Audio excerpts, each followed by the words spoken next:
My name is Darwin. I'd been working at Novatech for 3 years, consistently delivering high-quality results and building strong relationships with my colleagues.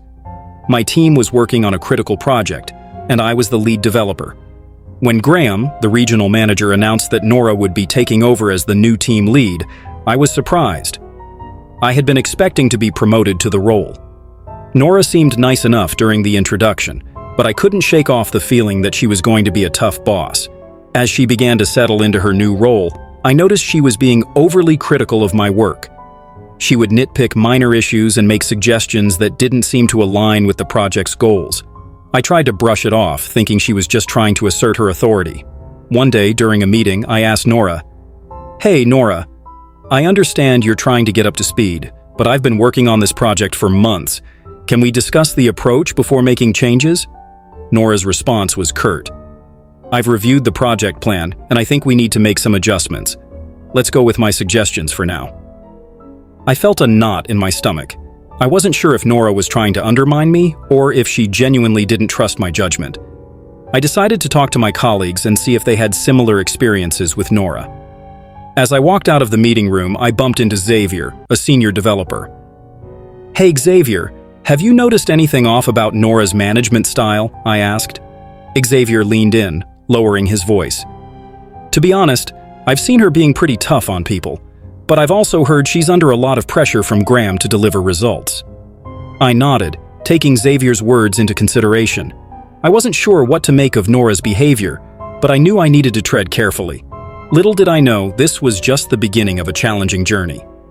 Over the next few weeks, Nora's behavior towards me didn't change. She continued to micromanage my tasks, questioning my decisions, and second-guessing my expertise. I tried to stay professional, but it was getting increasingly difficult. One day, she called me into her office to discuss a minor issue with my code. "Darwin, I've been reviewing your work and I think you're not following the coding standards," Nora said, her voice firm but detached. I explained my approach, but Nora wasn't having it. "I don't care about your reasoning, just rewrite it according to our standards," she said, her tone dismissive. I felt a surge of frustration. I had always been meticulous about my code, and I knew it met the company's standards. I wondered if Nora was trying to provoke me. I decided to seek advice from Xavier, hoping he could offer some insight into Nora's behavior. As I walked to Xavier's desk, I noticed Corey, another team member, looking stressed. "Hey Corey, what's going on?" I asked. Corey leaned back in his chair. "Nora's been riding me hard too. I don't know what's going on with her, but it's like she's out to get us." I nodded sympathetically, feeling a sense of solidarity with my colleague. Xavier joined our conversation, and we discussed our concerns about Nora's management style. "Guys, I think we need to document everything," Xavier suggested. "If Nora's going to continue behaving like this, we need to protect ourselves." I nodded in agreement. It was clear that Nora's behavior wasn't just about me. It was a pattern of behavior that affected the entire team. I wasn't sure what the future held, but I knew I needed to be prepared. I started documenting every interaction with Nora, keeping a record of our conversations and emails. It was a tedious task, but I knew it was necessary. Xavier's advice had been spot on, and I was determined to protect myself. One day Nora called me into her office again, this time to discuss a project deadline. "Darwin, I expect you to deliver this project on time," she said, her voice firm. I explained the challenges we were facing and proposed a revised timeline. Nora wasn't having it. "I don't care about the challenges, just get it done," she said, her tone dismissive. I felt my frustration boiling over, but I kept my cool. "Nora, I understand the importance of meeting deadlines, but I need a realistic timeline to deliver quality work," I said calmly. Nora's expression turned cold. "You're not meeting my expectations, Darwin. I'll need to discuss this with Graham." I left her office feeling uneasy. What did she mean by not meeting her expectations? Was she setting me up for failure? I decided to talk to Miranda, our HR representative, and see if she could offer some guidance. As I walked to Miranda's office, I couldn't shake off the feeling that Nora was out to get me. I explained the situation to Miranda, showing her the documentation I had kept. Miranda listened attentively, her expression concerned. "I'll talk to Graham and see what's going on," she said. "But Darwin, you need to be careful.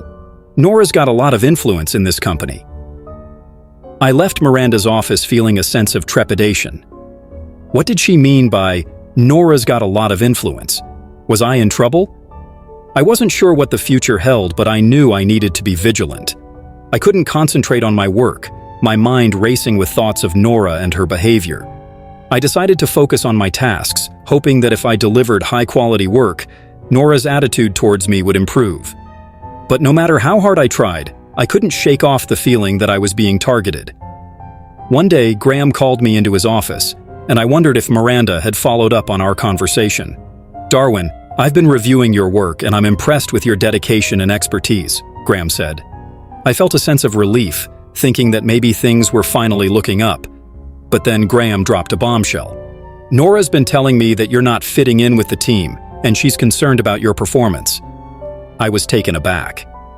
"Graham, I understand that Nora and I haven't seen eye to eye, but I've been delivering high-quality work. I'd like to know what specific issues she's having with my performance," I said, trying to stay calm. Graham leaned back in his chair. "I'll talk to Nora and get back to you. Let's schedule a meeting for next week to discuss your progress." I left Graham's office feeling frustrated and confused. Why was Nora saying these things about me? Was she trying to sabotage my career? I knew I needed to be prepared for the meeting next week, but I wasn't sure what to expect. As I walked back to my desk, I noticed Xavier watching me. "Hey Darwin, how did it go with Graham?" he asked. I shook my head. "It's not good. Nora's been telling Graham that I'm not fitting in, and now Graham wants to meet next week to discuss my progress." Xavier's expression turned serious.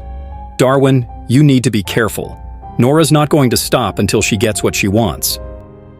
The day of the meeting with Graham arrived, and I was nervous.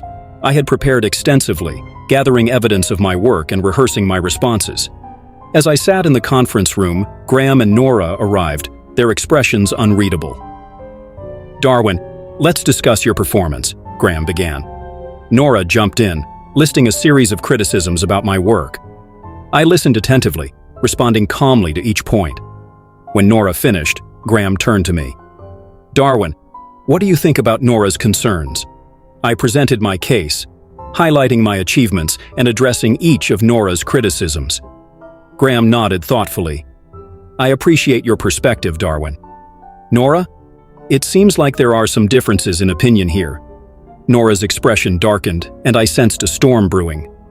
"I think Darwin needs more guidance and support," Nora said, her tone condescending. Graham nodded.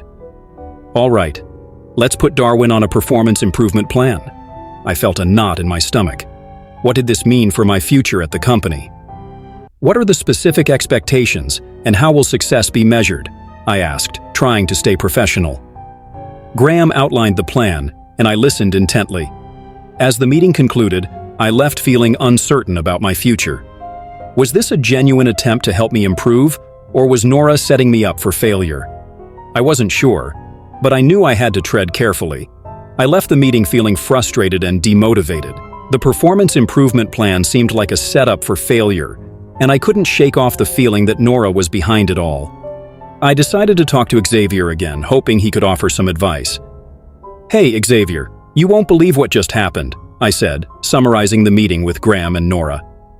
Xavier listened attentively, his expression concerned. "Darwin, this doesn't sound good," he said. "A performance improvement plan can be a way to document your performance and eventually terminate you. You need to be careful and make sure you're meeting the expectations outlined in the plan." I nodded, feeling a sense of unease. Xavier's words echoed in my mind, and I realized that I needed to take this situation seriously. I started working on the tasks outlined in the plan, determined to prove myself. But no matter how hard I worked, I couldn't shake off the feeling that Nora was still out to get me. One day, I received an email from her, criticizing my work and demanding that I make changes. I felt my frustration boiling over, and I wondered if I would ever be able to work effectively with her. As I sat at my desk, staring at the email, I felt a sense of uncertainty about my future at the company. Was I going to be able to survive this? Or was Nora going to succeed in pushing me out? I couldn't take it anymore. The constant criticism, the micromanaging, the feeling of being belittled in front of my colleagues. I decided to take matters into my own hands and schedule a meeting with Graham again. "Graham, I need to talk to you about Nora's behavior," I said, trying to keep my emotions in check. "I feel like she's targeting me and it's affecting my work. I'm not sure if I'm the problem or if it's her management style." Graham leaned forward, his expression serious. "Darwin, I've been noticing some issues between you and Nora. Can you tell me more about what's going on?" I poured out my frustrations, sharing specific examples of Nora's behavior. Graham listened attentively, his expression growing increasingly concerned. "I appreciate you coming to me, Darwin," he said. "I'll look into this and see what I can do to support you." I left Graham's office feeling a sense of hope. Maybe, just maybe, someone would finally listen and take action. But as I walked back to my desk, I couldn't shake off the feeling that Nora would stop at nothing to get rid of me. As I sat down at my desk, I noticed an email from Nora. "Meet me in the conference room at 2 p.m., it read. My heart sank. What now? I arrived at the conference room, my heart racing with anticipation. Nora was already seated, her expression stern. "Darwin, I've been reviewing your work, and I'm not satisfied with the progress you've made," she said, her voice dripping with disdain. "You're still not meeting the expectations outlined in your performance improvement plan." I felt a surge of frustration. "Nora, I've been working hard to meet the expectations, but I feel like you're moving the goalposts. Can we discuss specific areas where I'm falling short?" I asked, trying to keep my tone neutral. Nora's expression turned cold. "You're not taking this seriously enough, Darwin. I'm going to have to escalate this to HR." I felt a sense of dread wash over me. What did this mean for my future at the company? As the meeting concluded, I left feeling defeated and demoralized. Was this the end of my career at Novatech? I wasn't sure, but I knew I had to take action to protect myself. I decided to reach out to Miranda in HR, hoping she could provide some guidance and support. As I walked back to my desk, I couldn't help but wonder what the future held. Would I be able to survive this, or would Nora succeed in pushing me out? The uncertainty was suffocating. I sat at my desk, staring blankly at my computer screen. The meeting with Nora had left me feeling drained and uncertain. I couldn't shake off the feeling that my career was on the line. Suddenly, my phone buzzed with an email from Miranda. "Darwin, I need to discuss your situation with Nora," she wrote. "Let's schedule a meeting for tomorrow to discuss your options." I felt a glimmer of hope. Maybe Miranda could help me navigate this situation and find a way out of this toxic work environment. I replied to the email, confirming the meeting time. As I left the office that day, I couldn't help but feel a sense of uncertainty about my future, but I knew I had to take control of my career and my life. I was determined to find a way out of this situation and start fresh. The next day, I met with Miranda, and we discussed my options. "Darwin, I think it's best if we start documenting everything," she said. "We'll need to build a case to support your claims." I nodded, feeling a sense of determination. I was ready to fight for my career and my dignity. With Miranda's support, I felt like I might finally have a chance to turn things around. I left the meeting with Miranda feeling a sense of relief. For the first time in weeks, I felt like I had someone on my side. We had discussed a plan to document everything, and I was determined to follow through. As I sat at my desk, I started to gather evidence of Nora's behavior. I scoured my emails, saved conversations, and even documented dates and times of incidents. It was tedious work, but I knew it was necessary.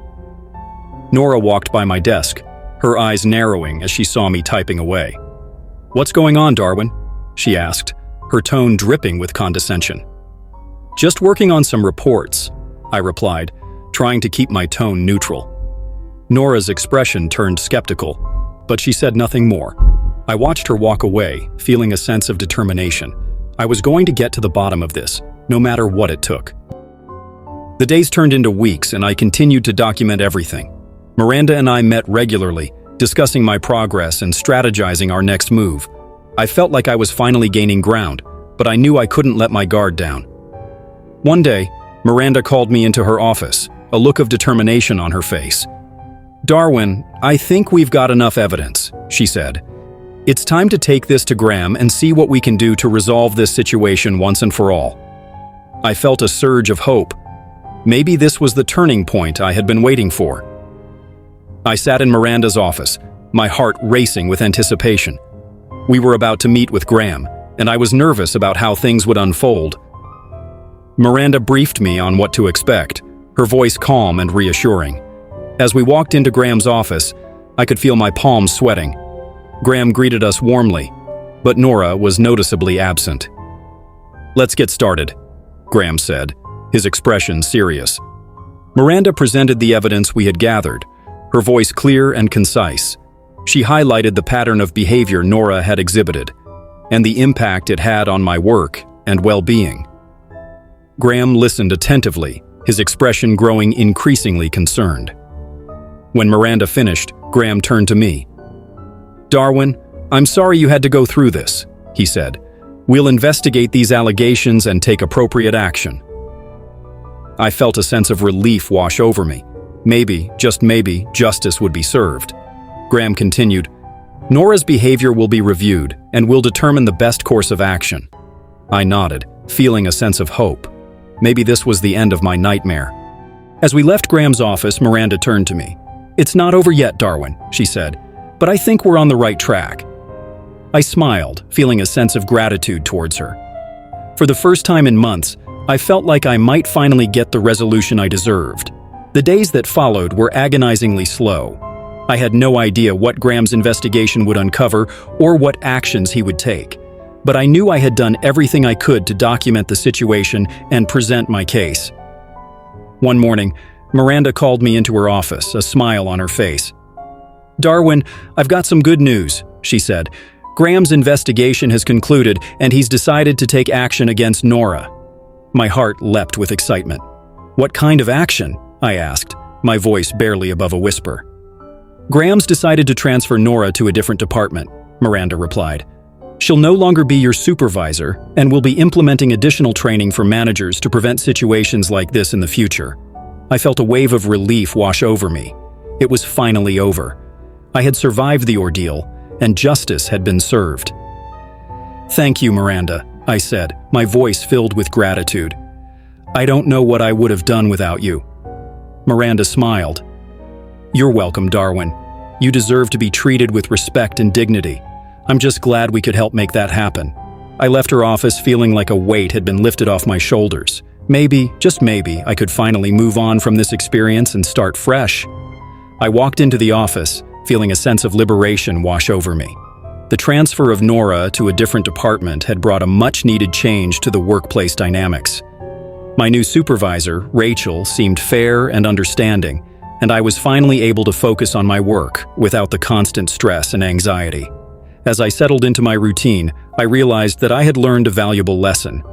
I had learned to stand up for myself, to document everything, and to seek help when needed. I felt stronger and more confident, and I knew that I could handle whatever challenges came my way. One day, Xavier approached me, a smile on his face. "Hey, Darwin, I heard about what happened with Nora," he said. "I'm glad things worked out for you." I smiled back, feeling a sense of gratitude towards my friend. "Thanks, Xavier. I appreciate your support during that time." Xavier nodded.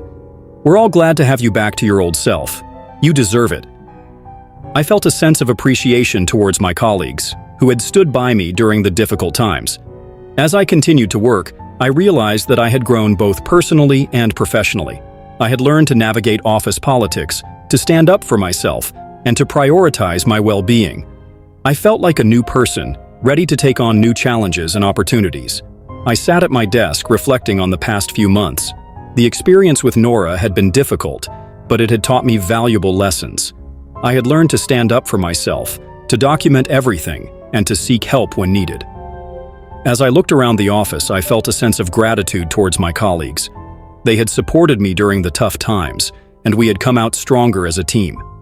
I realized that I had grown not only as a professional, but also as a person.